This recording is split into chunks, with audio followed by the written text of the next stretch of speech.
Regardez bien ceci. Hydro-Québec, Loto-Québec, Investissement Québec, la Société des alcools du Québec et la SQDC, tous des organismes gouvernementaux, nous cachent plein d'informations, notamment le salaire de leurs gestionnaires.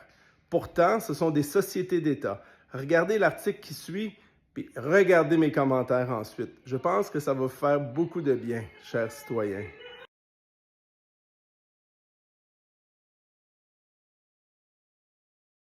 Ça fait des mois, voire quelques années que je dis qu'on doit éliminer un maximum de sociétés d'État au Québec, même à Ottawa. Pourquoi? Parce qu'elles sont moins démocratiques. Par exemple, Hydro-Québec, on doit garder ça public, oui public, qui appartient à tous les citoyens du Québec. Mais on doit éliminer Hydro-Québec et transférer ça à un nouveau ministère qui s'appellerait le ministère de l'Énergie. Ainsi, comme dans plein de pays sur la planète, on paie notre électricité au ministère de l'Énergie. Ça serait infiniment plus démocratique. On commence à voir que certains journalistes se réveillent. Tant mieux, je vous remercie. Au moins, ça amène un peu d'espoir dans votre relation avec les citoyens.